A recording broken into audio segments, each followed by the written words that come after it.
Hey everybody, how's it going? I'm Chase Jarvis. Welcome to another episode of Chase Jarvis Live here on CreativeLive. You're tuned in to the 30 Days of Genius series on this show. And what that is I sit down with the world's top creatives, entrepreneurs, and thought leaders and extract awesome, valuable information that will help you live your dreams in career, hobby, and life. If you're new to CreativeLive and or the 30 Days of Genius series, go to creativelive.com/30, the number 30 Days of Genius. All you got to do is click that blue button, and then you'll get one of these badass interviews in your inbox every morning for 30 days, full of information and inspiration. My guest today, he's a personal friend, but he's also a badass, certifiable in many categories, one of which is he is a #1 New York Times bestselling author of 3 books. So that's 3 times #1 times New York Times bestselling author. That's a lot of times. The second thing he's very good at is, oh gosh, I was going to say, was it salsa? Don't look over here. Was it salsa or was it tango? It was tango. That's not really what we wanted. What was the thing? That second thing we were going to do? TV. Oh yeah, he's the star of his own television show called The Tim Ferriss Experiment, and he has a podcast of which I've been on that has been downloaded 60 million times. I already gave it away. My guest today is none other than Tim Ferriss.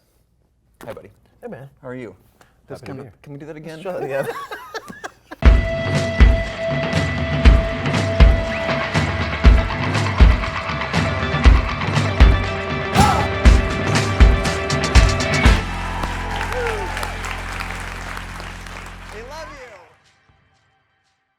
All right, buddy. Again, welcome to the show. Let's see if we can not botch that. And we're just going to hold each other for the rest of the show. So, how are you? I'm well. Are you good?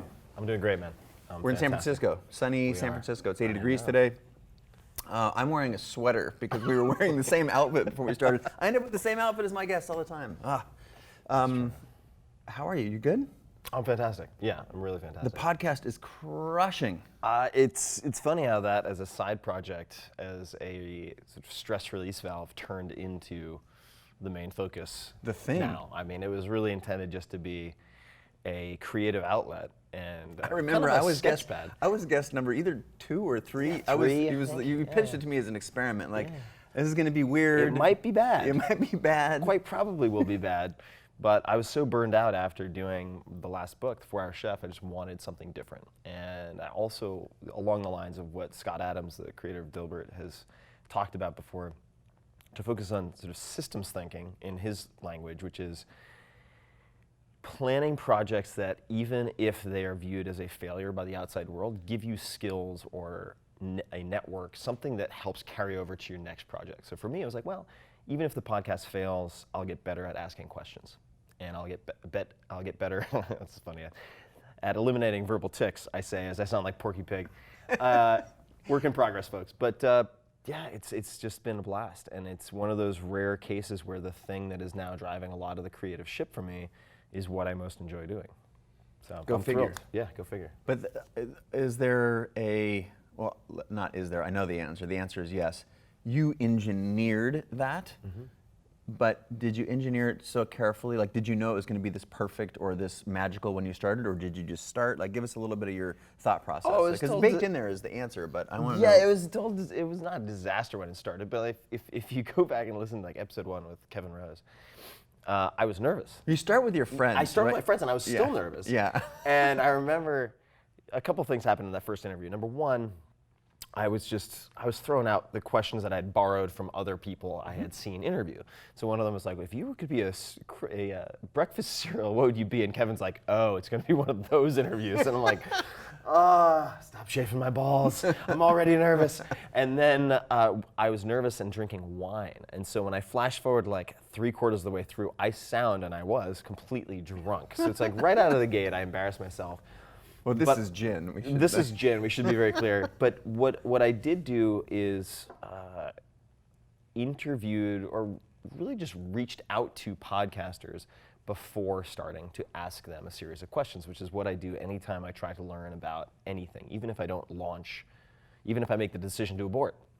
And in this case, it became clear that almost everyone who launches a podcast quit after, say, 3 episodes. You look on iTunes, 300,000 podcasts, let's just say, and the vast majority have 3 episodes, and then they go silent.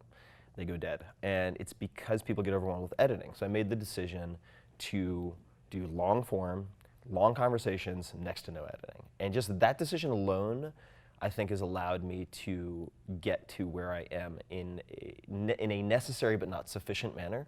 Like those small decisions that are made, and we were chatting about this before we started recording, but in response to the question that I've been asking myself more and more, which is, what would this look like if it were easy?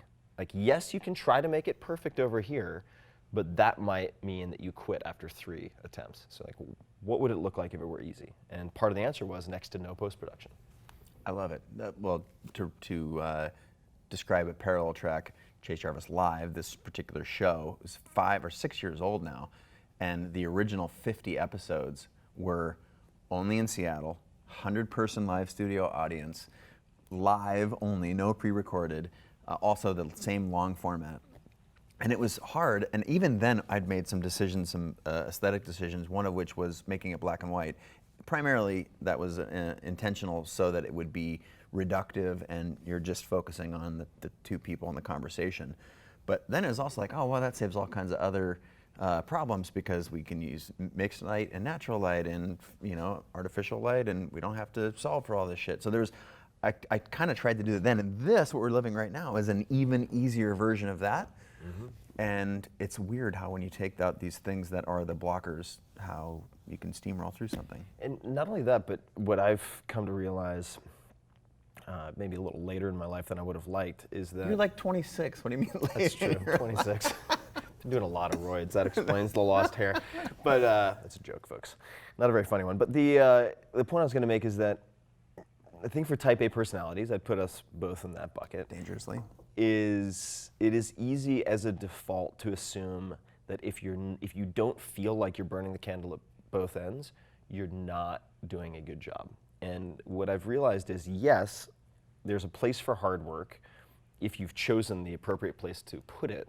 However, if you're really focused on your unique abilities, right, and really just honing in on the things that you are best at, and it doesn't mean you're best in the world, but just of the things that you do, you are best at this small piece, it shouldn't feel really, really hard and forced. And I think that leads some people who are really driven to veer away from what they're good at, to incorporate all this complexity that is comprised of things that they're mediocre at or just so at. And I've just realized for myself, and the podcast is really was the wake-up call for me, that it doesn't have to be so hard. And yes, there are times when you grind. Yes, there are times when I'll batch record the podcast, which is another thing I do to make it sustainable. So I'll record, say I record on Mondays and Fridays, just decided as a policy, I'm gonna record on Mondays and Fridays. Then I'll do 2 or 3 on a Monday, 2 or 3 on a Friday. That's a month and a half of long form interviews. And then I have the shorter ones. And all of that is intended to make it sustainable and consistent. And it allows me to focus on the pieces that I'm best at. Whereas if I had made other decisions based on what the crowds were doing, right? And I was told this when I started blogging, you have to blog at least a half a dozen times before noon, or nobody's gonna pick up on your blog. It's not gonna become huge. You have to do this. Into your skull. It has to be this length. It has to be this. It has to be that. And when you ask those folks for the evidence or any supporting data, well, how do you know that? Even just that question, you don't have to be abrasive about it. How do you know that? And they're like, because so-and-so, Bill, Bob, and Harry, and Jane told me that it was true. And it's like, oh, you realize just because something's been repeated that often doesn't make it true. And you find the same thing in podcasting. You have to do this, have to do this, have to do this. And just to give one example, since I'm all fired up on green tea, is the audio quality. So audio quality is important in so much as for 99% of the people listening, they're going to be in a subway, in a car, cooking. It has to be intelligible and it has to be loud enough, and make it stereo, or rather mono, so that you don't have one person's voice in one ear and one person's voice in the other. As long as you do that, everybody except for audio engineers will be happy. True. But people will kill themselves who know nothing about audiovisual with preamps and all of this gear, and they'll become so overwhelmed, none of which I use, that they quit because they're this is too complex for me. It's what would this look like if it were simple, if it were easy? So let's extrapolate just to some really concrete stuff. What is the universal lesson? If you simplify it, it's easy. But presumably there are folks out there who are writers and photographers and designers, and is there a maxim that transcends just make it easy? Well, I think there are compatible maxims. If there's something to transcend it, Transcend might not. am I making this hard? Am I making this harder than it needs to be? For instance, one of the best pieces of advice, just to get out of podcasting and look at writing. Yeah.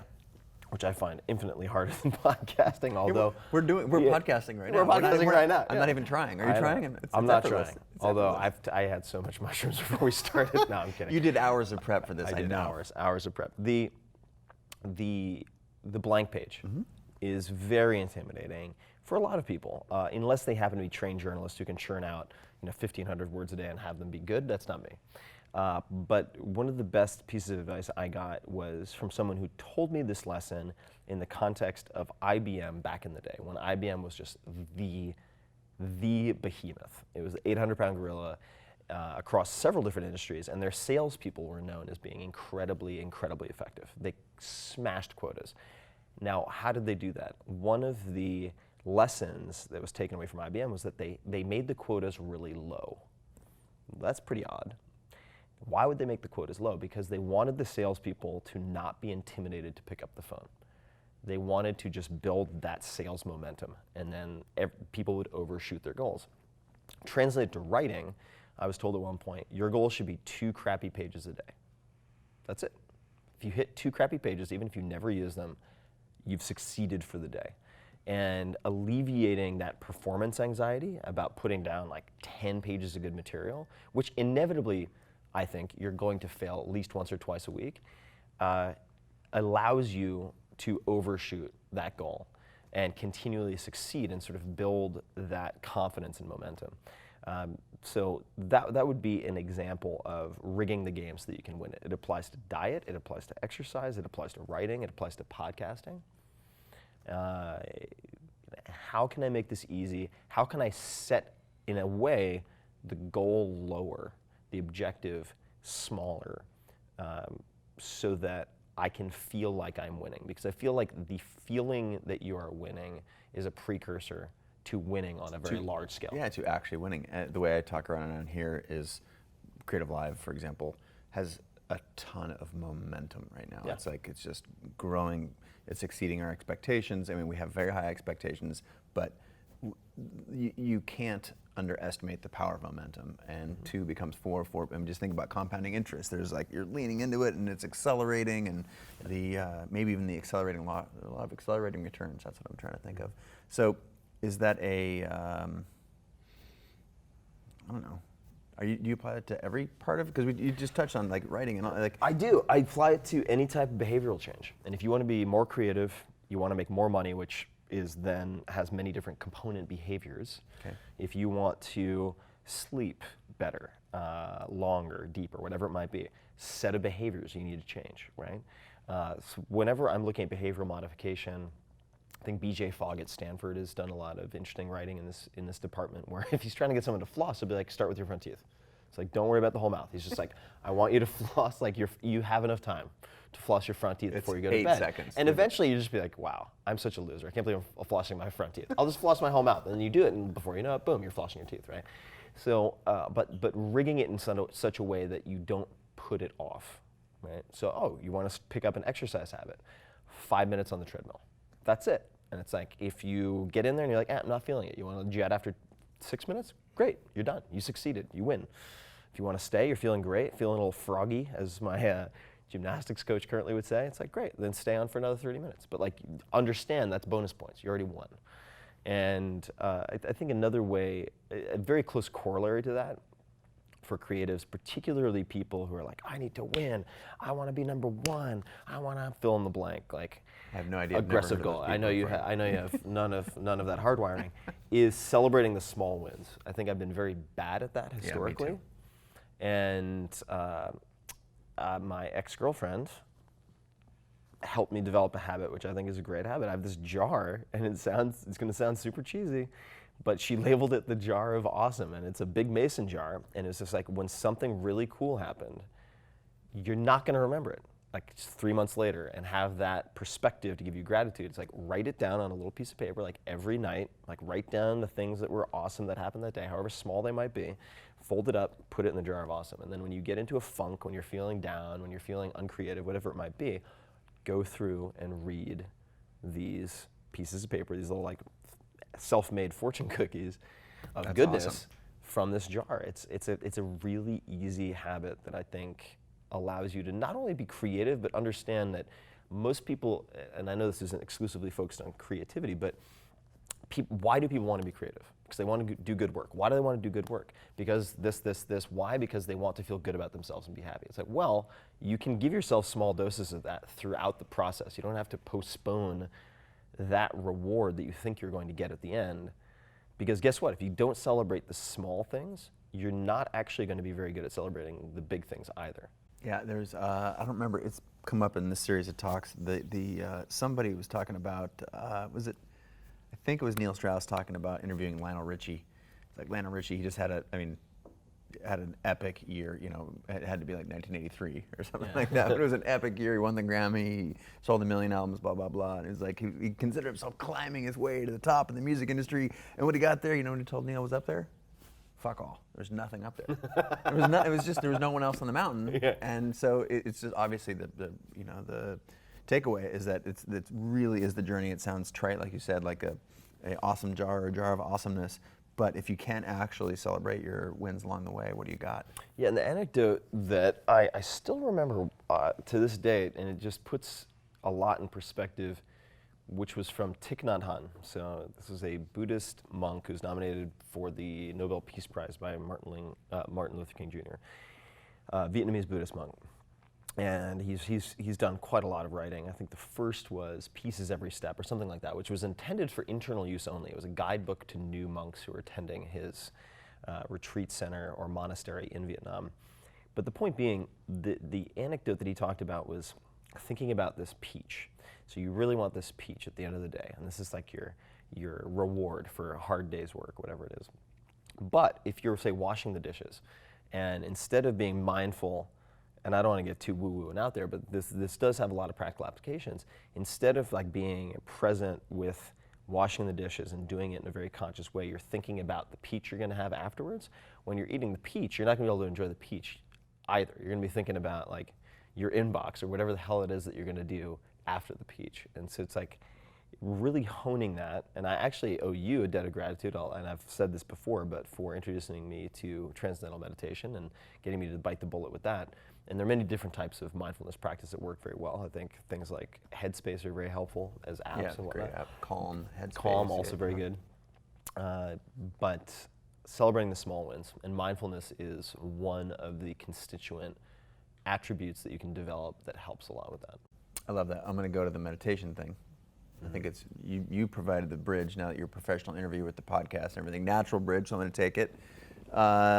One of the things that I'll tell a short story here, which is, I don't remember where we were. We were in Seattle somewhere, or maybe not, but we were doing something. And you said, dude, you're killing it, and you seem really chill. What's going on? Like what's different? There's something different. And I was like, oh, wow, it's interesting you said that. I can't really think of, actually come to think of what's different is I started meditating about 6 months ago or something. And I think you were like, are you okay? I think you checked my pulse. You made sure that I was still alive. And then we sort of, I don't remember if we laughed about it or there was a few minutes of introspection around what does that mean? Is it the thing that has got us to where we are, any amount of success that you could say either one of us has had? Is it because we're hardcore type A grinder, like gonna not fail at any cost type of people? Or is that something that's actually been an anchor all along? And right. Like you were worried about. We've succeeded despite it and not because of it. Yeah, and you asked me like, well, don't get all soft on me, Jarvis. Do you feel like are you losing your edge? Yeah. So talk to me about, we'll get into meditation in particular in a second, but how about the mentality or the fear that some people who are hardcore or hard charging consider themselves that type of a person? Tell me, or the people who are listening and watching, how that's not the case, or how it wasn't the case for you, or how you sort of played through that. This is something I haven't fully answered for myself, to be quite honest. And I was just having an exchange. Well, I was talking on my podcast with Tara Brach about this, who wrote a fantastic book called Radical Acceptance. Terrible title, great book, that I think is a very digestible and approachable presentation of how you can implement a lot of what we're talking about. I feel like in the very worst case scenario, when I'm meditating consistently, and for me, tell me if this is true for you, but for me, let's just say I haven't been meditating at all. Whatever, I'm just being an idiot, or life intervenes, I'm just not meditating for like 2 weeks. It takes me about 5 to 7 days for there to be like a phase shift. Like I meditate consistently, and it's kind of like, what am I doing? Okay, that session was meh. And then you drop in, and then you kind of shift gears, and things become very, very different. When I get to that point, in a worst case scenario, I feel like I have half the anxiety and unnecessary stress in a very stoic sense, right? I mean, I talk about Stoic philosophy a lot. I read tons of Seneca, Marcus Aurelius, et cetera, repeatedly. And so I'm not allowing external factors to provoke an excessive emotional response. So like 50% less of all the negative manifestations of that. Stress, anxiety,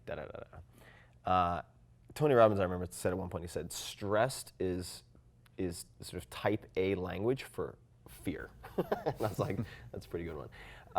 And secondly, I'd say I get 80% as much done. That's a worst case scenario. So it's like 50% decrease in all the negative, and at least 80% of what I usually get done. So that's at the low end. That's like a worst case scenario. The worst case scenario. Trying to look at it with slightly rose-colored glasses on, I would say that meditating helps me to be more effective, not just more efficient. Meaning, much of what I do when I don't meditate, I think, is reactive, compulsive, dodging of bullets or putting out fires. It's like, okay, great. Maybe you cleared 50 additional email that day. Were those email important to clear at all in the first place? Maybe not. And I think that with meditation, I'm able to, or mindfulness practice, just because meditation needs like a total rebrand. It's got so much baggage. We'll go there. Yeah, but it allows me to step back where I'm like, okay, no longer am I on like the front lines in a trench having like grenades lobbed at me. I'm actually like the general looking at the battlefield and like the map of the territory being like, okay, let's make some like high level decisions. Like these guys shouldn't even be fighting over here. What the fuck are they doing over here? Right. No, like all right, go over here. Call these guys out. We need more troops here.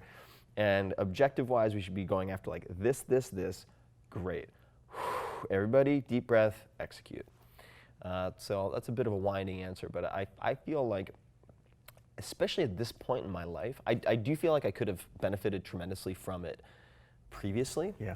Even if it were just for the benefit that I find myself less likely to engage in addictive behaviors, like stimulants. So I have always loved coffee.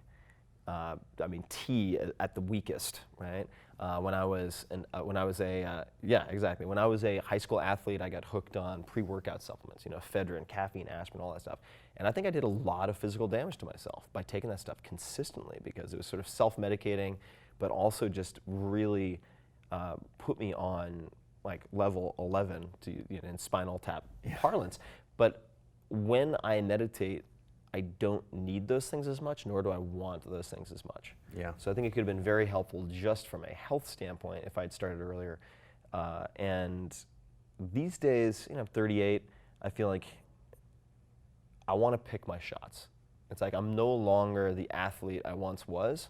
I'm not going to go out there like Joe Frazier and just like throw hooks all day long. It's like, no, I want to have very surgical strikes. And to do that, you need to, I think, have just that general level awareness and not be a foot soldier. Yeah.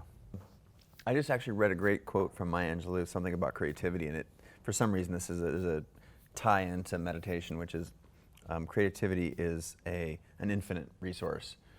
The more you spend, the more you have. Mm-hmm. And I find that there's this sort of compounding thing. You alluded to it in your meditation sort of recount right there, where it's just like it's compounding. Day 1, day 2, day 3, it's like 3, 3, 3, and then all of a sudden it's 4, 5, 6, 7, 8 on a scale of 1 to 10. And I find that if I'm in it, boy, it's an accelerating sort of experience. An effectiveness, not efficiency, for sure. It is clarity. The way Jordan talks about basketball, like he sees the game in slow motion. That's what makes him different than most of the other players. I think that's the one that I've used on why I think meditation is powerful, because I tend to see my life in slow motion as opposed to the hyper caffeinated, like, gotta run from here, I'm late to this in 5 minutes, and how busy feels so powerful because you're always doing, and oh man, I'm so awesome. No, I agree. And the creativity being an asset that grows the more you use it, the more you spend, I think is a very interesting concept. And what I've been focusing on personally in the last, say, 3 to 6 months, really trying to focus on is seeking out and creating the absurd. So I think that there's so much absurdity in life. And as adults, we've kind of inculcated ourselves to be very serious. We're so serious and mature. And I think that is kryptonite for creativity. I really think that like taking life and yourself too seriously is just dangerous. It's like waterboarding your creativity. It absolutely nullifies or at least decreases it dramatically. So for me, I've been trying to not only seek out absurdity, which I think, quite frankly, is in many cases a synonym for creativity or creative. It's like, just if creativity is too nebulous, and like people are like, I've read 6 books on creativity, I'm still not sure what the hell it means. It's like, go for absurd. Like, try to find the absurd and create the absurd. So, and on that note, Kurt Vonnegut, one of my favorite writers. Incredible. Cat's Cradle. Love the Cat's Cradle. Hilarious writer, also So incredibly deep philosophical thinker, but it's embedded in this humor, like Cat's Cradle.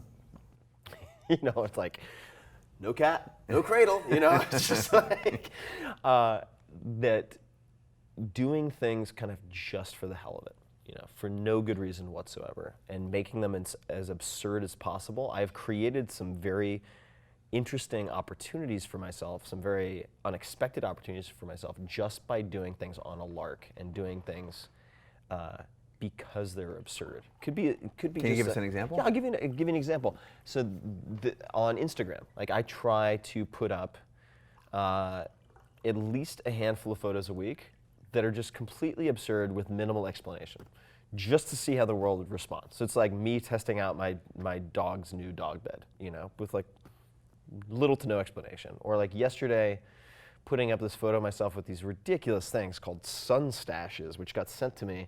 And it's like sunglasses with these little bunny ears with like a chain that hangs down with like a bunny mouth over my mouth. So I took this photograph of myself with a Save Ferriss shirt on, holding a kitchen knife and a bottle of wine, and just put that out there. And I was just like, let's see what the world does with that. And how was it received? It was received, I mean, as to be expected with the internet. Like, there are a lot of people who don't know how to take anything non-literally. Yeah. And I'm not sure how you would even take that literally. It was great. It was just like scratching my own itch to be absurd and just stir things up a bit. And Can we use the word play? Play, for sure. Yeah. And I think that another, and I know we're going all over the place here, but I think that I've also revisited a lot of mythology in the last year or so. This is not, we haven't talked about this, but for sure. I've become fascinated by Minotaurs and shit, or what do you mean? Yeah, potentially Minotaurs, Yeah. but a lot of animal-related, say, Native American mythology, looking at like the coyote and the raven, or like Inktomi, or these different trickster gods. I mean, I used to be a D&D head, in all fairness, Dungeons and Dragons, for those who have not played with the graph paper. The 20-sided The 20-sided die. Oh, so good. I still have all of my, Nice.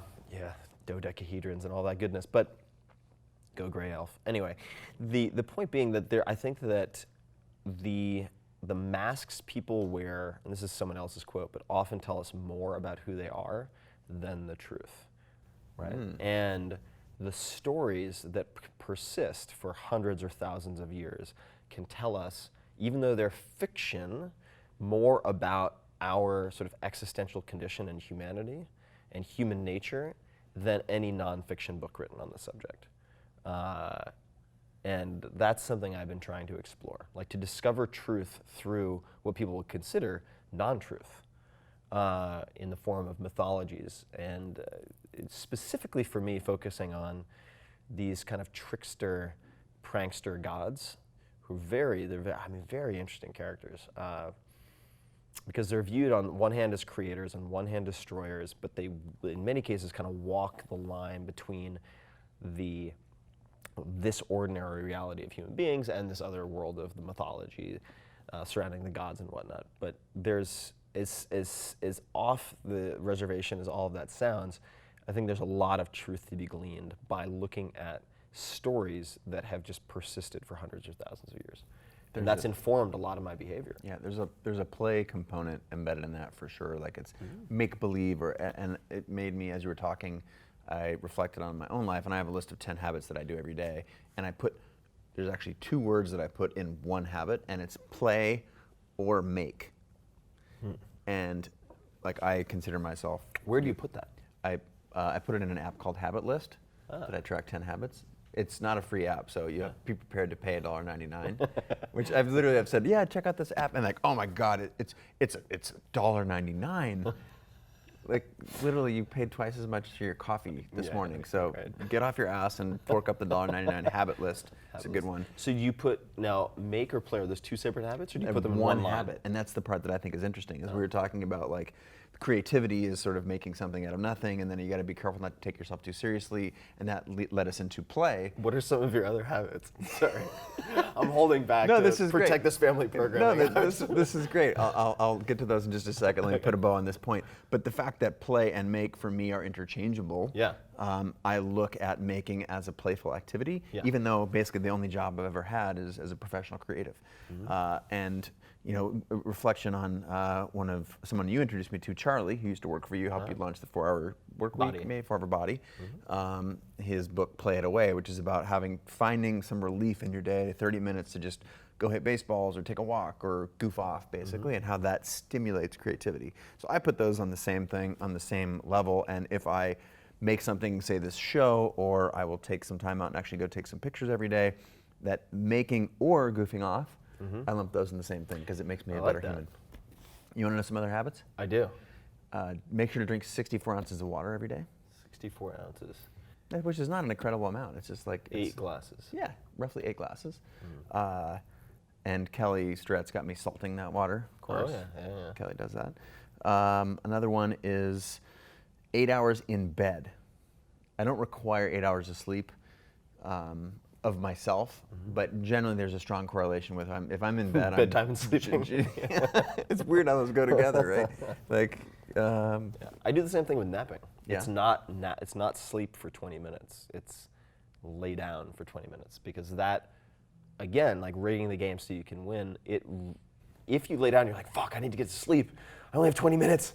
Sleep, come on, sleep. Like you're never gonna get to sleep. And so, but if it's just like lay down, you're gonna get 80% of the benefit if you just close your eyes and just relax for 20 minutes. Then you actually will oftentimes fall asleep. There you go. So that's my 8 hours in bed. Eat clean. And clean, I have sort of an operative, whatever clean is right now. Sometimes it's paleo, sometimes it's just no fake foods, like nothing with preservatives or whatever. And so did I eat clean today, or it should be cleanly. But what else? What other? I'm questioning what else is on my list here. Well, this isn't about me. You asked the question. You're now a professional interviewer, as we deduced. This is about us. Meditation AM and meditation PM. So I give myself 20 minutes every morning and 20 minutes every evening, and I don't hold myself to the 20 minutes. That's why it just says meditate. Yeah. Sometimes when I come out of it and it's been 11 minutes, I allow myself to. I'll usually just sit there for another 4 or 5. What time do you meditate at night? I try and meditate before dinner. Okay, because I almost never meditate in the afternoon or evenings. Yeah. I just kind of threw in the towel with that early on, but I do the mornings consistently. So before dinner. Yeah, I track this behavior so I can tell you exactly what my percentage is for PM meditation. I'll do that right now. In the week of 3/27 in March, I was at 57% of the time. So not all the time, right? Versus the week of 3/13, I was a passing grade. 71%. Yeah, I know. But again, the point is that I set the habit to just do the thing. Yeah. And let's see, I'll give you the rest of them. 0 to 1 glasses of red wine. 0 to 1. That's a lot of self-control, sir. It is, and I've been doing this basically since. I mean, I think you probably know me as someone who parties reasonably hard. I'm not afraid to drink 10 drinks. Yeah. And starting in January 1st, I just said, you know what, I did the Januwagon, basically didn't drink anything in January. Felt amazing, and my sleep was completely transformed. I was sleeping in a really different and much deeper way. And then January or February, I said, okay, well, I'll just have a couple drinks here and there. And now I've been on this thing and I love it. So I'm probably drinking 90% less. See, so if I don't do moderation very well. So I'm either binary on or off. So I haven't done any booze this month. At all? No. Nice. And yeah, I have to eliminate. I'm not very good at moderating. Well, we'll go have a drink after this. Go Visualizing stiff gratitude. kombucha. Visualizing gratitude. I already said player make, and move my body. How does gratitude manifest? Immediately following my morning meditation, I put those things. I put gratitude and visualizing gratitude. So I visualize some of the things that I want to happen in my day and in my life, and I usually do that immediately after. So when I'm coming out of meditation, I look, okay, great, I got my 20 minutes. What are some things I want to manifest? And these are just pictures that I think in pictures, as most people do. And I just picture some of the things in the process of happening that I want, whether it's a great interview with Tim Ferriss. I picture us sitting here laughing, talking, oh, this is so great, we love it. And then I'll picture some success with CreativeLive or that was it. Oh yes. Some success with my wife Kate. But I'll just, whether it's personal or professional, like what are some things I want to have happen? And then I'm like, oh, that was awesome. What are some things I'm grateful for? And it's usually a little bit of a reflection on what I just wanted to have. Man, I'm really thankful for all the things that Kate's taught me in my life. Or I got a elderly cat, Dexter. He's on he's in a sort of end of life horizon. I'm like really grateful for every day hanging out with Dexter if I'm at home, and that he's done a lot for me. And 5 or 10 things, and I sometimes write those down, sometimes just say them to myself, depending on what kind of time I've got. There you go. Yeah, I have a similar routine. I mean, in the morning with. Give me the Tim Ferriss morning routine. All right. Bullet points. I'll bang through it. So, wake up. This is my current morning routine. So wake up, have the supplements that generally are absorbed on an empty stomach, better than not. Feed the dog with some sardine oil on top of kibble. Molly. Awesome. She's so precious. She's great. She's getting big. And then sit down, meditate for 20 minutes. Usually set it for 21 minutes because I want to have 20 minutes, but I usually fidget and fuss with my legs and kind of crack my back and so on for the first minute. Then I'll have a kind of 3-minute decompress after that, where I just focus on the sounds and so on around me. Get up, set tea I have a Breville tea, a tea maker of sorts, 185 degrees. Then I will make tea with generally pu'er or oolong tea, plus turmeric and ginger. I will sit down with that, put some coconut oil, usually 2 tablespoons of coconut oil, which is about 60 to 65% medium chain triglycerides, for some nice ketones to the brain, because keep in mind I haven't really had breakfast yet. Sometimes I'll have a whey protein when I first wake up if I'm training that day or if I just trained the night before. Then sit down with something called the 5-minute journal or morning pages, and I will journal. And I'll hit the gratitude points, a few things that I'm grateful for that day. Being sure to pick one that is a very small thing. And I picked this up from Tony Robbins, which is the cloud outside my window right now, or the cup of tea, or something very small, so that they're not all large things. Yeah. Again, coming back to the celebrating little wins. And that will help me also prioritize for the day, or just get my thoughts on paper so that the monkey mind isn't rattling around in its cage all day long. I can actually get something done. Then I will usually do some type of gymnastic warm-up, just for the joints, really, a few minutes of move my body scapular circles, wrist stretches, a handful of maybe planche leans, and they're called cat camels, if for those people who want to look this kind of stuff up, and some rotational stuff, and then I'm off to the races. And How long does that take for you? Because people are like, oh shit, I've got 3 kids. This is totally undoable. Yeah, wake up earlier. Wake up earlier. That's the same thing I say. Look, it's just like I am a lazy bastard.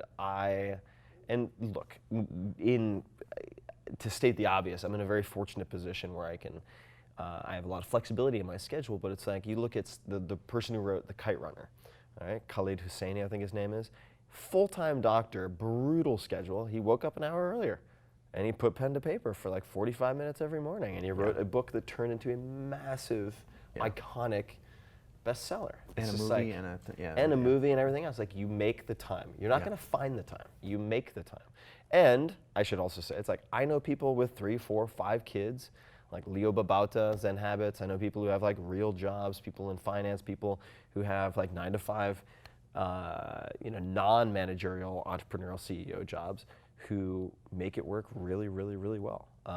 And you have to make time. And I think that, I don't remember I think it was, I might be getting W.H. Auden, A-U-D-E-N. I want to say this is the quote, the right attribution, but like the routine, in the intelligent man, routine is a sign of ambition or something like that. And of course it applies to men and women. They're like, routine will save you. It's like if you're trying to reinvent the wheel and reorder things every morning, you're dead in the water. Yeah. It's not going to work, especially with kids. Oh, as a creative, I used to fight any system. Like, oh, it's just meant to keep me down, and then you realize that it actually makes your life that much better. Have a recipe. So it's like that's why when you ask me like what my morning routine is, I'm like, this is exactly.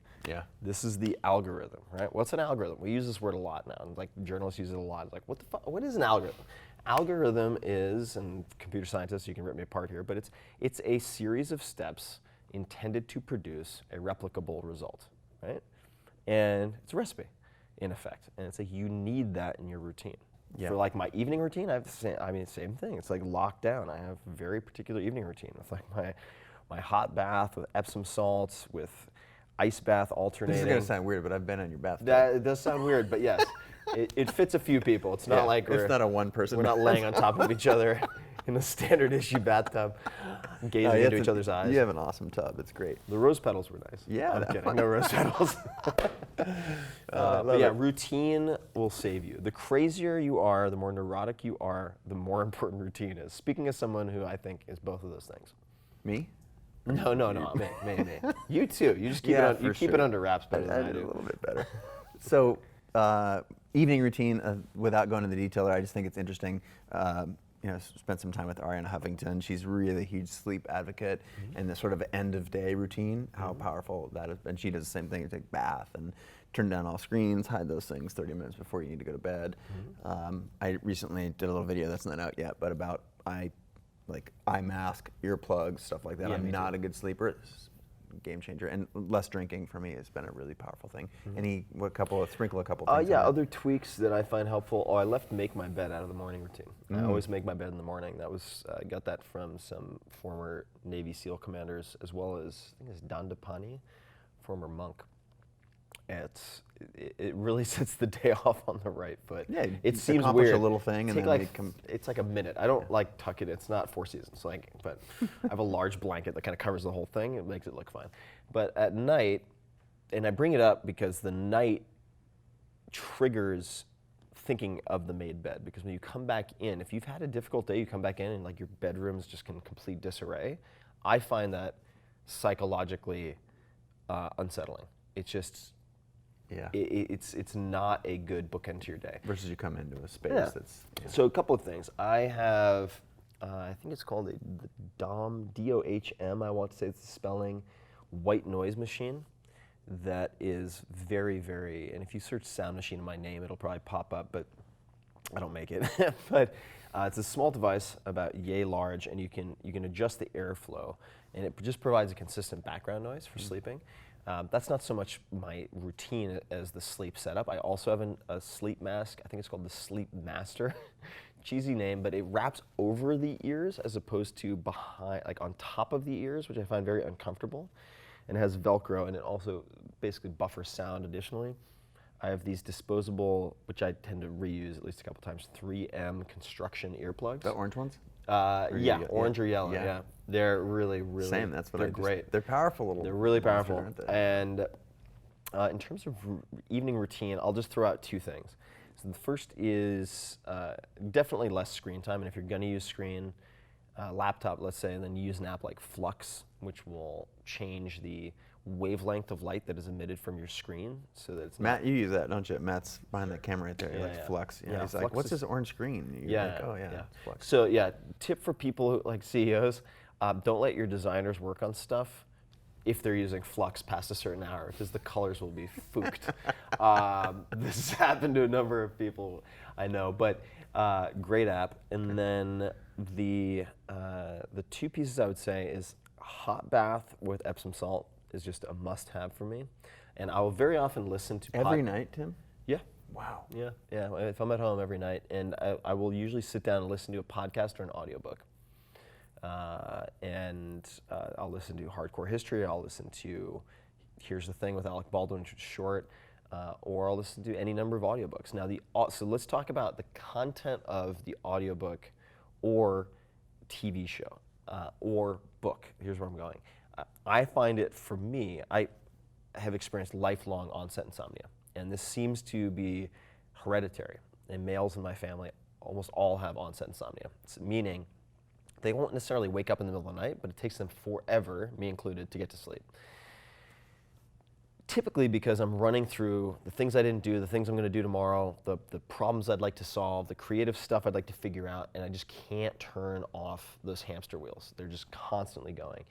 The way you turn those off is not by reading, say, a business book before you go to bed. That's going to pour gasoline on the fire.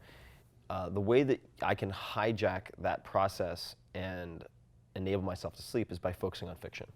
So watching, say, a great TV series that I just finished binge watching, which is Black Mirror. It's a little dark, maybe not the best pre-bed stuff for everybody, but Black Mirror, or a book like The Baron in the Trees, which is a short story by Italo Calvino about this young boy who gets in a huge argument with his father and goes up into the trees and never comes down for the rest of his life. And it's a great fiction book, and it will pull you into this sort of surreal space of storytelling that temporarily disables this problem-solving apparatus, and then I find it easier to get to sleep. Interesting. Yeah. Speaking of sleep, and you said it a couple times, I put a thumbtack in it a while ago, and I want to come back to it now, which is the voices in your head. Dear Tim. They never stop. They never stop. Okay, but let's talk about controlling them for a little bit, because Brene Brown is a mutual friend of both of ours. Talks about them as the gremlins. Ariana, who I already mentioned, talks about that annoying. Is it annoying? What's the roommate? What did she say? Obnoxious roommate. Like that's always sort of back there. And I think for both, I find it almost a universal. People are at one end of the spectrum, high performers, high degree of self-confidence, maybe even actualized. They're like, that's just beating them up all the time. And on the other end, people who don't have low self-esteem, they're like, you're not good enough, you're not this, you're not that. And it's weird how we're all in this together, because regardless of where you are in your human journey, there's this voice inside of so many people's heads. I found that really interesting, and it does in part parlay into the meditation conversation we already had, but you undoubtedly have voices in your head. And the reason I'm bringing this up, because the people at home, Tim is so successful. He's got it made. He's got all these #1 New York Times bestsellers. He's got millions of people that pay attention to him. We love his podcast. I can't believe that he has voices in his head too. Sorry. It's funny, but it's true. No, my voices in my head just told me this great joke. No, I struggle a lot. I think that it's part of the human condition, and if people want a real snapshot of what like a day of, say, a bottom looks like for me, well, there are 2 posts. One is called, if you search for anything along these lines, it'll pop up, productivity hacks for the neurotic, manic, depressive, and crazy, and then in parentheses, like me. That gives a pretty good snapshot. And then there's another one, which is, it's going to sound very morbid, but I think it's just practical thoughts on suicide, and it has a very dark story from my past. And I think that blog post is arguably, for me at least, the most meaningful and important thing that I've ever written, period. So I've had some very deep struggles. So, but we can separate between like the deep, dark, downward spiral set of voices in the head, which is like an angry mob that chases you down and like corners you in an alley. That's one type. But then there's the obnoxious roommate, who's just like tapping you on the shoulder while you're trying to do anything, and who's telling you that you're not trying hard enough, you're not thinking big enough, you're not doing this, you're not doing that, you're not doing this, you're not doing that. Now, it's not always a negative thing, right? So I think that the ego, for instance, and I don't want to get too esoteric, but it's like, oh, ego's bad, ego's bad. I'm like, well, I'm not convinced it's 100% bad. I think that the dose makes the poison, and that having some type of drive, and we're primates. You can read Chimpanzee Politics if you want a real look into this. It's a great book. A lot of politicians read it, I'm not kidding, to like learn how to navigate the Senate and Congress and stuff. But the way that we function in the world is positionally. Right? So if you look at like positional economics, we're constantly comparing and contrasting. So to some extent, you're always going to have that voice in your head. You know, even if I'm sure, and they might not admit it, but if we were to track down like the best known Zen/Buddhist/ mindfulness teachers, like I'm sure part of them is like, God, Just Gary is like 10% Lao better than me. Rinpoche is so much better meditating than me. God, that guy, look at his robe. It's so clean and orange or whatever. We all have it. Yeah. And so I think that one refrain that I've been saying to myself, very literally, to my own obnoxious roommate, is because I think there's like the observer, there's like me, then there's the obnoxious roommate. If that makes sense. I mean, we could talk about the id and all this stuff. Waking Up by Sam Harris is actually a great book that delves into some of this, and I'm not saying what I am saying is reflective of Sam's writing. But what I have tried not to do is what I would call retreating into story. And retreating into story for me is I do something, let's think of a good example. Not known for my patience. I'm a pretty impatient guy. I'm very, very aggressive. The trains run on time. Yeah, trains run on time. Like, on time means on time. It does not mean 5 minutes late. Like, on time is late. You know, I'm like one of those stern dad types with myself and with other people. And so let's say that someone doesn't meet my expectations, and I've hired them or contracted them, and I don't fly off the handle, but I have a very curt, abrasive conversation or send off this missive via email that is just clearly 20% unnecessary prickliness. And then then like their feelings get hurt, or they come out throwing haymaker like counter punches, and I'm just like, God, I always do this. Okay. And then I retreat into story. And it's like, I always do this. Remember the time I did this and did that.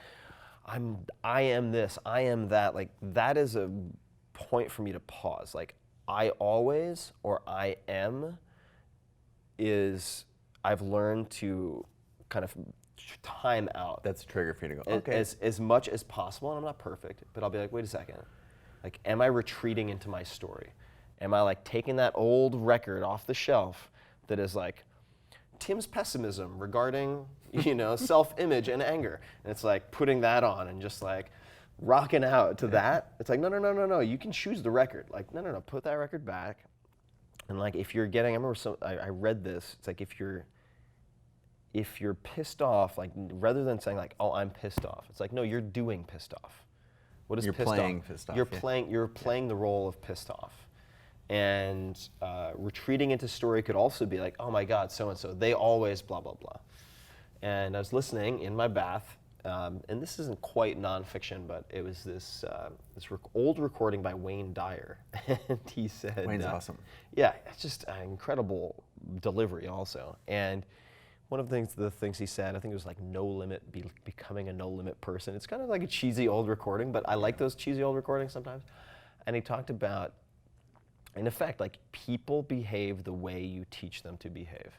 People treat you the way you train them to treat you. And so taking the step back and using like the I always, I am, they always, they are, is just as a cue to help me to pause and be like, well, wait a second. their reactions are outside of my control, but what can I do to train myself or them to minimize this stress that I'm experiencing? But yeah, the voices, I mean, look, Yeah. I think that to come back to the original question though, that I struggle as much as the next person, but I'm trending in the right direction at getting better at not necessarily eliminating those voices, but recognizing them as the obnoxious roommate. I don't think those voices ever go, maybe if you're a monk, they Yeah. go away, but just being able to have a set of tools, Yeah. and that's really what I'm trying to tap into here for the folks who are listening or watching, is like, hey, you're not alone. These things happen to even wildly successful people. Totally. And here's a toolkit to not solve all your problems, but to get you moving in the right direction. It's very helpful. Sweet. Now I want to talk about, we've talked before about various books. We're not going to talk about your books. So we're going to talk about your podcast, I'm tired actually. of talking about my books. As someone, you mentioned just sitting on the front lines of Ryan's book, and you said the front lines a couple of different times on a couple of different things. I got to sit front lines on your podcast. It was one of your original, like, early guests, as we talked about. Kevin was your first guinea pig. I might have been your second or your third. Yep. You've become really good at it. You having fun? Thank you. I'm having a blast. I'm having a really great time, and there are many points at which that is an engineering decision, because complexity will invite itself to your table every week. But you could do this. You could try this. And there are 5 people out of 1 million who are complaining very loudly about this, and you could do this. And like, there's so many temptations. As I think I'm probably a, what is it, like a maximizer and not a satisficer, I think it is, in The Paradox of Choice, which is another book. I'm a perfectionist. And so my inclination is to be like, well, I know like no one else is gonna notice, but I'm gonna notice. And so I want to put in like the last 2%. It's 98% there, but the last 2%. And that's gonna require another 10 hours a week. That's my inclination, and there's a place and a time for that, but it's less and less compelling to me. So the enjoyment, almost always, if I do the podcast and I find myself, for whatever reason, a little down or lacking in energy related to it, that's a problem. And I call an audible, sit down, I'm like, all right, what is What's causing going me on? stress right now? What's going on? And it's like, if it's sponsorships, it's like, okay, well, like I'm happy to lose half of the sponsors. Just like change the terms. If there's a term in our agreements that's causing problems, change it. And if they're like, we're gonna walk, it's like, okay. It's like, and the general rule in negotiating is like, he who cares the least wins. And so, or she, right? But so it's like, okay, then walk. And they're like, oh shit, just called their bluff. Like, okay, we'll take your turn. Or if it's the programming or the scheduling, it's like, all right, well, maybe I'll use some type of meeting software. Like I think there is Schedule Once or something like that, where people pick their own blocks that you could use to simplify the guest recruitment process.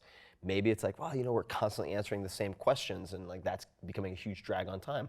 Let's put together like a guest FAQ. prep sheet. Exactly, like a FAQ. I didn't send you yours, by the way. I'm sorry. That's okay. You didn't have to That's prepare.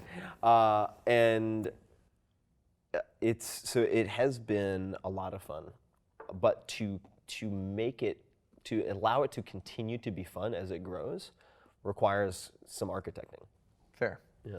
Let's talk about some of your favorite questions. You've had some great guests on. Don't you just drop a couple of your favorite guests? So Do you not want to do that? 'Cause no, it's a I'll pain in totally the do ass. it. Like Okay. the Tim Ferriss show's been a work in progress, and part of what keeps it fun for me is having a wide spectrum, right? So, sure. like Jamie Foxx as an entertainer is.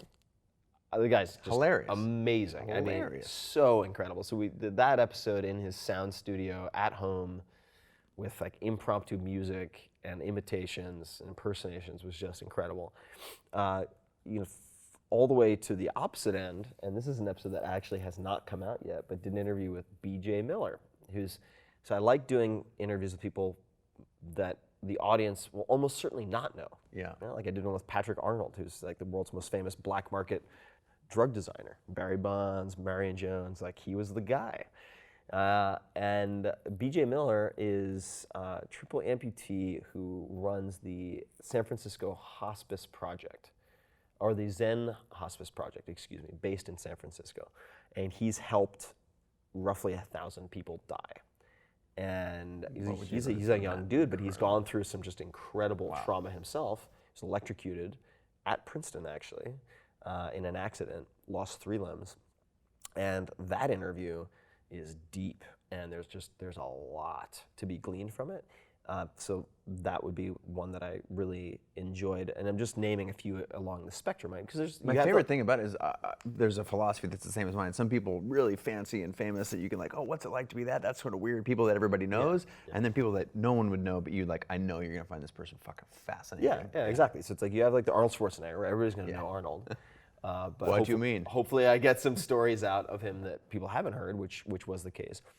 But then you'll have somebody who say, very well known in a tiny subset, not tiny, I mean, he's well known anyway, but like Kevin Kelly, who's extremely well respected in the tech world, an incredibly gifted writer, has an Amish beard, an incredible family. Like, I really look up to him because he's designed an incredible life for himself. And he's one of the most astute, accurate technology predictors and forecasters, like as a futurist, I've ever seen anywhere. And I'm in Silicon Valley. There are very few people, like maybe Ray Kurzweil in a number of capacities. Kevin Kelly's right up there. And so I think he's the world's most interesting man. I like the real version. So I did 2 or 3 part series with him. Wow. Derek Sivers, another one, like the philosopher king of kind of PHP programming, although he did a bunch of Ruby on Rails stuff, who built up CD Baby, sold it, gave it all to a music charitable trust for music education, and then disappeared and now lives in the middle of nowhere in New Zealand. And it's like, okay, let's talk to Derek. One of my most popular episodes to date. Cool. And what's been really reassuring to me, or life affirming, is that those episodes, like there's still a place, if you put out good content, like good art, good craft, good work is the best SEO in the world. Like, it still works. People are like, oh, it's too crowded, there are too many podcasts, there are too many of this, too many photographers, too many. There's still a place if you put out really good work.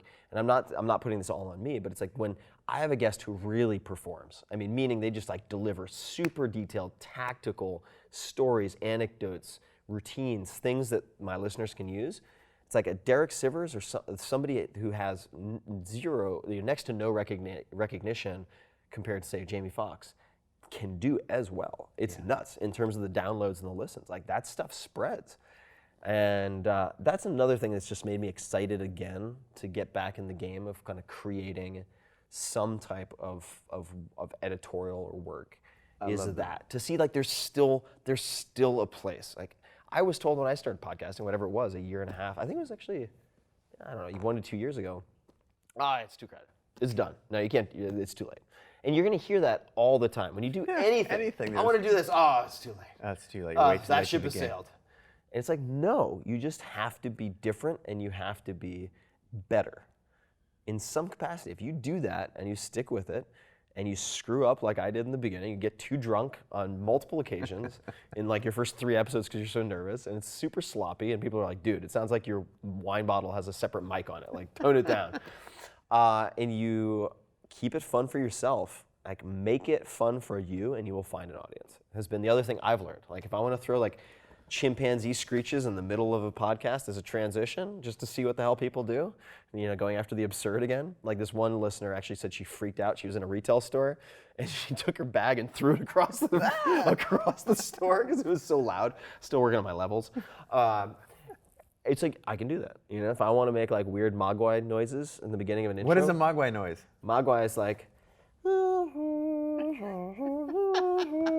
gremlins. But the gremlins are the bad guys. The Mogwai are the good guys. So like Gizmo. Ones. Yeah, Gizmo. Gizmo noises.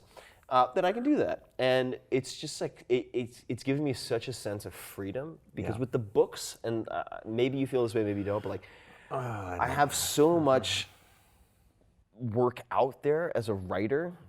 Number one, I've developed like tropes or tricks or frameworks that I've become a little reliant on as crutches. They work really well. Like, I know how to get people to pull through a chapter and enjoy it with stories, even if there's dense material. But like, I feel like I'm getting a little stale, which is why I'm doing a writing workshop this summer, in fact, as a student. But the podcast is such a different element. It's like, okay, well, you've been a skier, but like now you're going to be a swimmer, or you're going to be an acro yogi. Okay, now you can start with beginner eyes again and fuck around. Yeah. Sorry, I'm dropping the F-bomb a lot No, today. bring Long it. Island, Long Bring Island, it. sorry. And that freedom and to play, to make, to experiment, then infuses everything else that has kind of grown stale or less interesting to you. So it's like now my writing is more playful.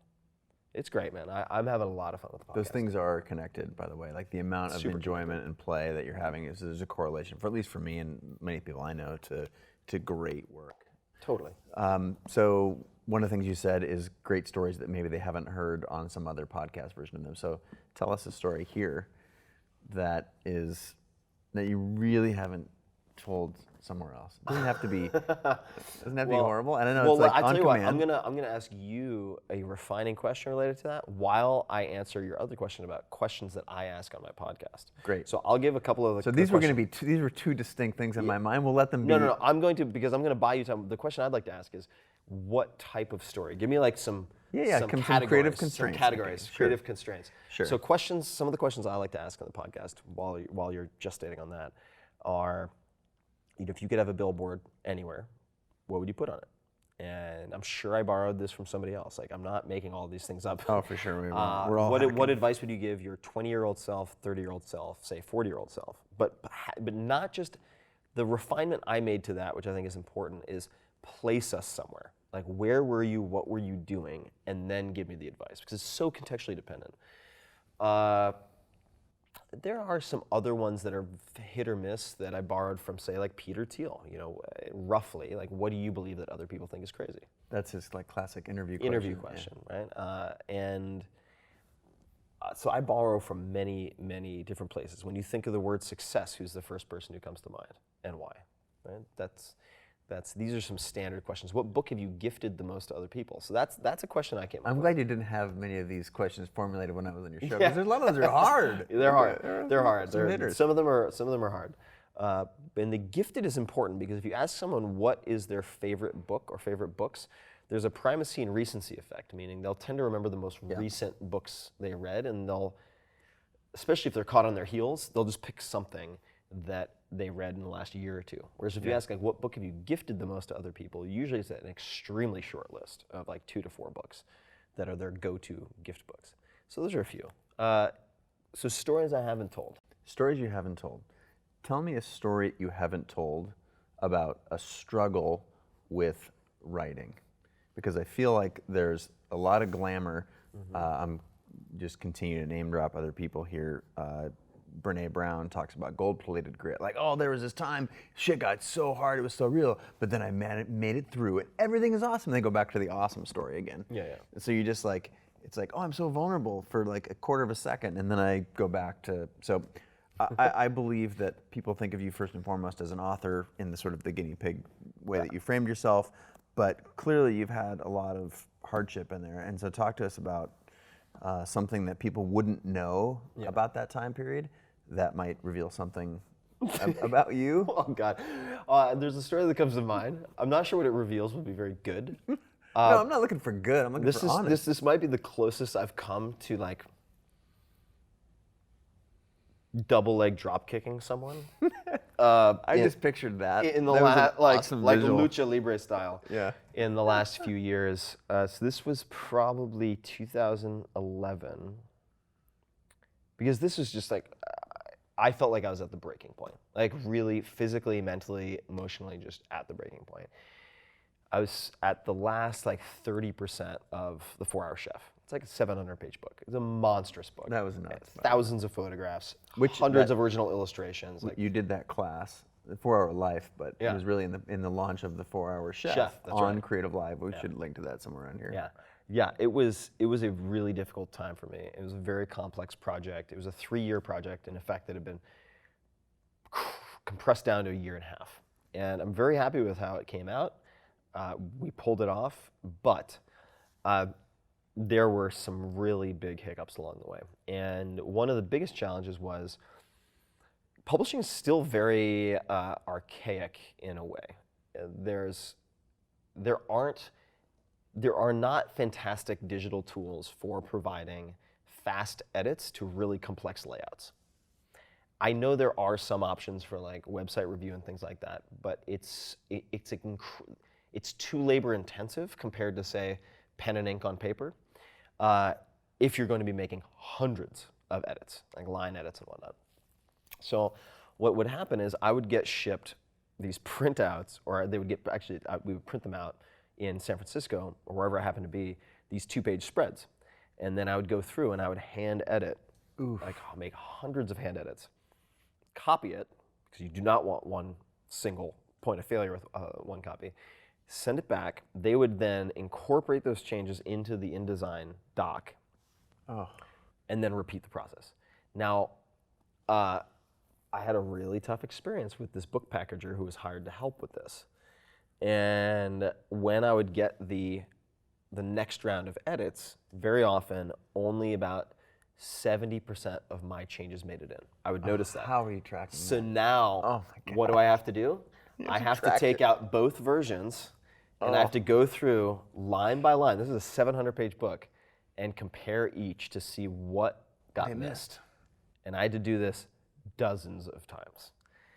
To the point where like my girlfriend at the time didn't believe me, and I showed her a couple pages and she's like, I feel like a 6th grader would do a better job with this. Like, I can't believe you're having to go through this. You know that book publisher is listening to this, right? No, and it wasn't the publisher's fault. I mean, The packager. The packager, hey, look, at least I'm not mentioning you by name. So you should thank your lucky stars for that, because it was a fucking disaster.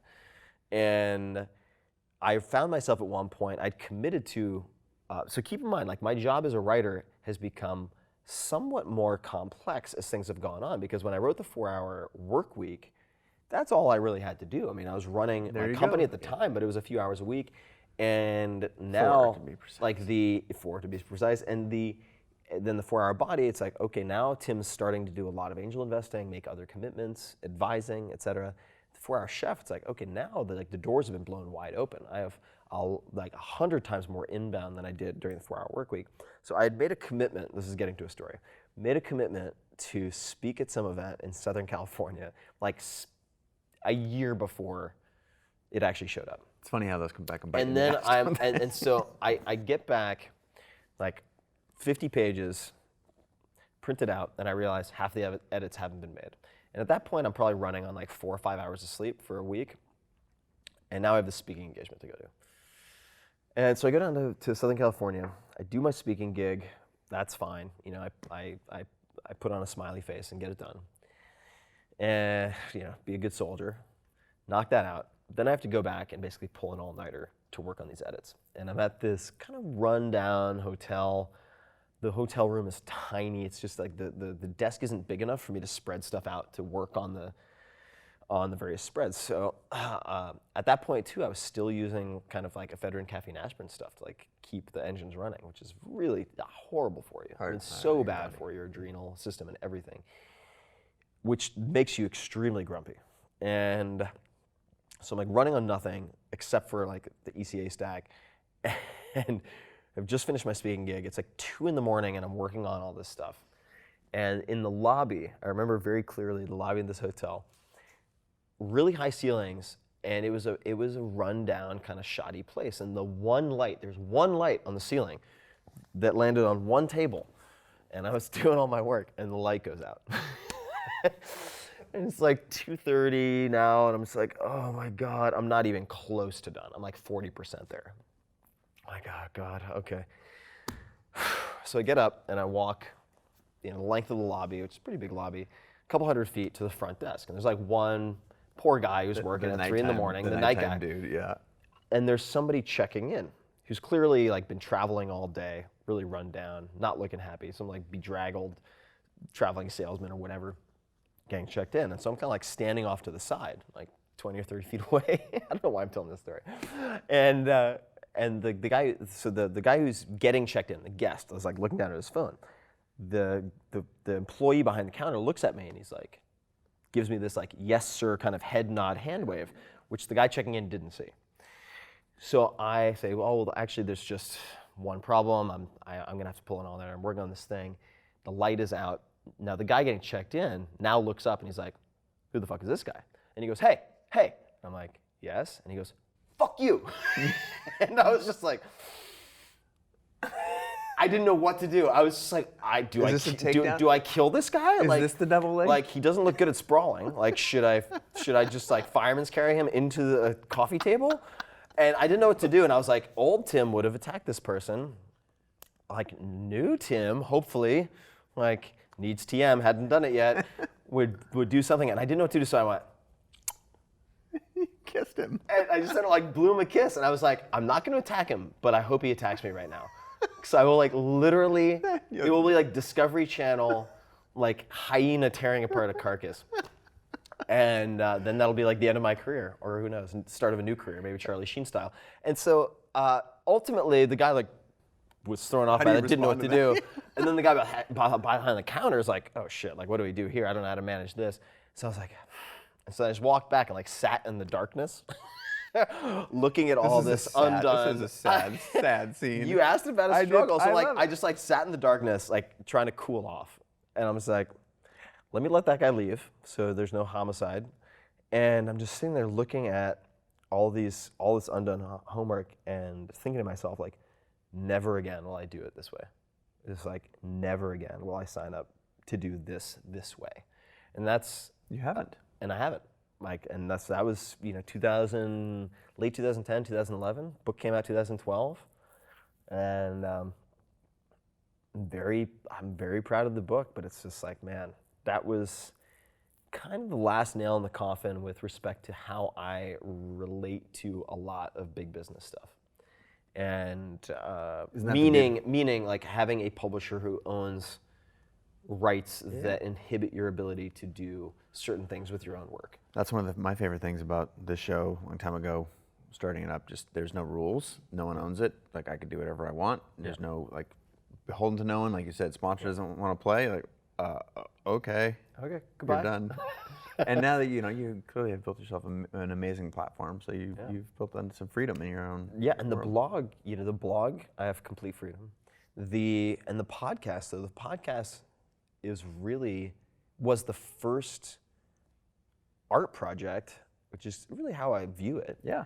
In a long time for me. The first new art project where I could do whatever I wanted. People are like, I'm trying to listen to this with my kids, and you say the F-bomb. You need to clean up your language. I'm like, you need to find a new podcast. Sorry, like this has to be fun for me, and I'm not going to censor myself to like suit the Mr. Rogers program. It's just like this is not how this works. How important is that for you, freedom, artistic freedom? Folks at home. So the freedom is, it's a tricky term. The ability to do whatever I want. Let me rephrase it. The ability to play in any way that I want, I enjoy. Having certain constraints, however, I think is necessary for me to actualize my highest creative potential. What's the constraint you put on yourself for the podcast? So constraint could be, well, okay, you have an hour and a half. And if somebody can only do 30 minutes, you have 30 minutes. Constraints might be a form of training or practice. It's like, okay, for my first, say, 20 episodes, 30 episodes, they were mostly over the phone. Why? Because I could have all of my notes in Evernote. I could have all my questions in front of me. Right there. I could have a notebook for taking notes about things I wanted to come back to. You do that in person, it's not quite the same. It's very disruptive sometimes to do that.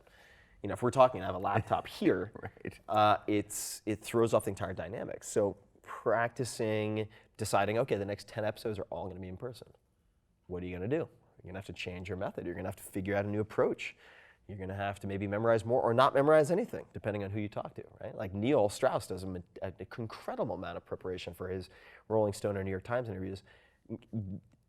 Tons of review, tons of research, and then he folds it up and he never looks at it during the interview, right? So like testing different approaches. I might try his approach, then I might try someone else's approach.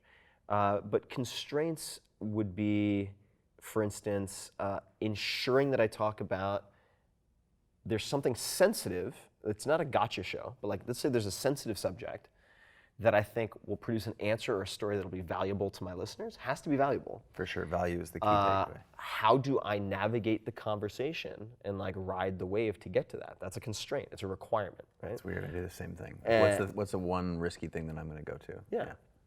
And so I know we're going to talk a lot about masturbation later.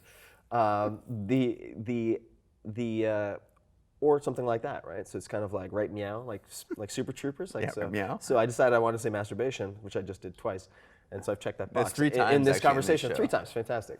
There is a thing with 3s. So, with writing, for instance, just the form factor itself, it's like you have to use words. And in the 4-Hour Chef, I changed that and I allowed myself to use visuals. But I would enjoy going back to text only. It's like, okay, like a John McPhee. And like John McPhee is one of my favorite writers, McPhee, Pulitzer Prize winner, staff writer at The New Yorker. And where someone else might resort to a bunch of different diagrams, his thinking and his writing is so precise and so beautifully elegant, it's just unnecessary. In fact, it would detract because he's allowing the reader to create much higher resolution, impressive, meaning impressing on the memory, imagery than would otherwise be possible on a printed black and white page. So it's like that would be a very strong constraint. It's like, no, you can't use visuals, only words, right? Or if I'm writing, sometimes I will notice that there's a word I use as a crutch or a phrase that I use as a crutch. That having been said is one of my crutch phrases. That having been said, comma, blah, blah, blah, blah, blah. Okay, you're not allowed to use it. Not allowed. Dashes. I like to use dashes. Oh God, I love a dash. Oh, they're so nice. I love a dash. Like M dashes. Yeah. Woo! Just love M dashes. So it's like, all right, you're not allowed to use dashes. Like you can't use dashes and you can't use parentheticals. Clean up your fucking writing. You know, it's like, okay, that would be another type of parameter. Or Well, there's a million. And yeah. Well, here's another one like that I noticed through writing that I then used to try to change my speaking. I noticed that I used pretty as an adverb. Oh, that's pretty interesting. Oh yeah. She's pretty smart. Oh yeah. He's pretty successful. And I was like, sloppy Ferriss, so lazy. So what I forced myself to do when I was speaking is if I said pretty, because they would sometimes slip out, and I'd be like, there it is again. I'd have to say fucking after that. So it'd be like, oh yeah, she's pretty fucking interesting. And after you do that like 7 or 10 times over like a 2-hour dinner, you're like, all right. Your brain just like cauterizes pretty right out of the conversation. So I love positive constraints, creative constraints, because it's just like in dance, for instance, in tango, to improve your technique, you can take an arm away. So it's like, all right, you're used to being here. It's like, what happens when you take this arm away? All these other components that you're able to fudge because you had this crutch, now they're glaring problems. Or you take away this arm, all right? Now you have to use your chest. You have to really change your signaling related to, say, the lead and la marca, right? So I love those kind of constraints. Yeah, and they're, I think, self-imposed constraints with whatever sort of your medium is, whether it's photography or design or, I talked to Stefan Sagmeister, one of the top designers in the world, about an impetus. There's a style for this, I don't remember what it's called, but you got to solve a problem, like you want to design a new drinking glass. Well, what is the way that you can take some other unrelated object and you design a drinking glass through the lens of this thing, like a tennis shoe? Oh, what would a drinking glass look like if you thought about as a tennis shoe? Oh, would it have a different kind of sole here in the bottom? Would it be lifted? Or that's a constraint that can add fuel to your creativity, actually. I think that's a pretty powerful one. And I think that just using the tango example of like taking away an arm, or the writing example of taking away a word, or the podcast example of, for instance, I've done this as well. Like everybody always asks this guest about this, this, and this. I'm not allowed to talk about any of those, okay? Once you use a constraint to do more with less, only then can you do more with more, I think. I like that. And that's how I've approached it. Once you are really good at bleeding the stone with very little, then you can make use of all of your resources. But until then, I think it's just going to be a scattershot waste of energies sent in like 1 millimeter in a million different directions, as opposed to just like, and being really good at picking your shots and using maximum leverage with all of your gifts the way you do that is by taking these tiny components and be like, all right, I know you have these 100 things. I want you to do everything with this. That's it. That's all you're allowed. It's a fun exercise too. I love that was the original idea behind the iPhone for me as someone who was traveling all over the world with 100-person crews doing gigantic things. Like, what can I make with this one camera that's with me all the time? Yeah. And like, I'm doing that right now on the blog where I'm experimenting with, well, for me, shorter form stuff. So it's like, all right. Yeah, you write 23-page long blog posts that are hopefully evergreen and you get traffic for years and years and years. But like, what if you only have 500 words? Like, suck it up. You don't have time to give your Ferrissian preamble. Like, no, you're not allowed 2 pages to like say hello. No, like, get to it, cut to it. And that's another exercise for me. So get with this ninja shit I'm about to pull here. We're at 90 minutes, which is one of my constraints. Yeah. And with that being said, I want to just finish with a couple of rapid fire questions. So one is, if you could put a billboard up anywhere, where would you put it and what would it say? I would put it on a footpath outside of the largest college or university in the US, and it would say you're the average of the 5 people you associate with most. Yeah, that's the first that comes to mind. And what's a book you've gifted the most? Not bought for people or bought for yourself, or what's the book you've gifted the most? You know that you see how this is happening. Yeah, probably. I see where this is going. Yeah, the Penguin edition Letters from a Stoic, which is a collection of Seneca's letters. I'm going to be making my own. Actually, I don't think I've even announced this, so there we go. Exclusive. Nice. I've had original artwork and calligraphy done over about 6 months. And I'll be putting out at some point an edition of Seneca's letters that's illustrated, which is, the artwork's amazing. Wow. It's so good. When are we going to see this? I'm not sure. I'm just kind of like, I want to do it right. Sure. Like, of course you do. Yeah, so I'm not in a rush right now, but it's gonna be good. So probably though, if I was gifting it Letters from a Stoic, I just recently bought 10 copies of The Baron in the Trees, that fiction book I was telling you about, just to have at my house. So when friends come over or visiting out of town, if they're looking for something to read, I'm going to give them that book. Surely You Must Be Joking, Mr. Feynman, about Richard Feynman, physicist, safecracker, bongo player, Nobel Prize winner. Amazing. I like that you threw bongo player in there. Oh, well, he's a polymath, and he's a playful trickster, but very smart and a genius teacher. So Surely You Must Be Joking, Mr. Feynman is definitely up there. Those are the first few that come to mind. What's a thing that people don't know about you that they'd be very surprised if they found out in this podcast? Very surprised. Very surprised. Maybe let's all put a constraint on it. Something that you like that no one would think that you'd like. Something I like. Yeah. Oh, that's a good one. I'm trying to think of a surprise. Japanese antique saddles. A few years ago, I had a chance to go to Japan and study with the Ogasawara family Yabusame, which is Japanese horseback archery. Side note, the kind of superstar of that family is a young guy, very, very handsome, super smart. And his jacket, which was like a cheesy kind of like 80s bowling jacket, like that shiny material with like the tapers down to the cuff. The nylon cuffs. Yeah, the nylon cuffs. Love but it. the back said Ogasawara Yabusame since 1157. I was like, oh my God, I want that jacket so badly. The point being, when you are doing horseback archery, the saddle is not designed to be sat upon. It is just hard wood. And the sole purpose of the saddle is to hold the stirrups. And then you basically are in a squat, like, let's just call it. You're hovering. You're hovering over the saddle, and that's when you like pull off the arrows and shoot at these targets at full gallop while no reins. Like the horse is just let to sprint. And these saddles are gorgeous as a result because they're not covered. They're very, very minimalist. I mean, like you could pick it up with one hand like this. It's 5 to 10 pounds. And I have, so that was, I think, the 4-hour body. After the 4-hour body, my promise to myself was when I finished, I would allow myself to buy something Japanese that is at least 100 years old at auction. And I don't buy a lot of artwork at all.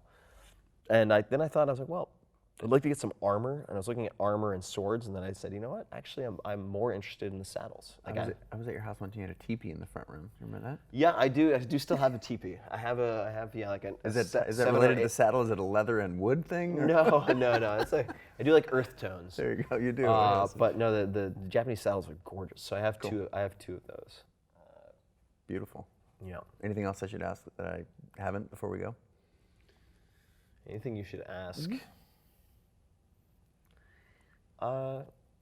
Nothing immediately comes to mind. We covered some ground. We've covered a lot of ground. Yeah, I would implore people to watch. So people talk a lot about commencement speeches, and there are some great commencement speeches out there. But I suspect for a lot of people watching, yes, the Steve Jobs commencement at Stanford is fantastic. I think, in this certainly region of the world, have seen the commencement. It's a very good speech. But for people who are fighting the good fight with anything they consider art, and that's up to you to define. I love that. But whether it's a show like this, whether it's CreativeLive as a company, whether it's writing and that just daily battle, podcasting, oil painting, anything, dance, doesn't matter. My favorite commencement speech is Make Good Art by Neil Gaiman. Amazing speech. Which is, I try to watch at least once a week. It's amazing. And spoken also and delivered from someone who walks the walk. Just a master of many crafts who's just incredibly gifted, incredibly warm. I had the chance to meet him very briefly here at the Castro Theater. He did a live performance. Just an incredible human being, and I would part, I suppose, on that note. That's awesome. I suggest everybody check that out, and everybody. Yeah, if they like podcasts, I also have one of those. Tim Ferriss show. Good, definitely. Anything else? Any other coordinates? You're basically / Ferriss with 2 R's, 2 S's. Yep. So at T Ferriss on Twitter. 4hourworkweek.com. Are you Snapchatting? I'm not Snapchatting yet. I might eventually. Yeah, you should. It's fun. I have a little bit of social media fatigue. I'm Instagramming. You're picking your nose. Move your finger. There we go. It does look like I have. No, I look weird. Sorry for those folks. There we go. We're Snapchatting. So, at T Ferriss on Twitter, and then Facebook is Tim Ferriss, 2 R's, 2 S's. Instagram, Tim Ferriss, 2 R's, 2 S's. But I think if you really want to dig deep, currently what I'm putting the most energy into is the podcast and the blog. Super fun. Yeah. Super fun. Thanks, bud. Yeah, man. Thank you, sir. All right. For those who don't know what's going on here, if you just stick around, if you press the blue button somewhere on this page or in the CreativeLive / 30 Days of Genius ecosystem, you'll get one of these interviews. Not 30 days of Tim, but Tim plus 29 other awesome people. So do that right now, and thanks for paying attention. Ciao.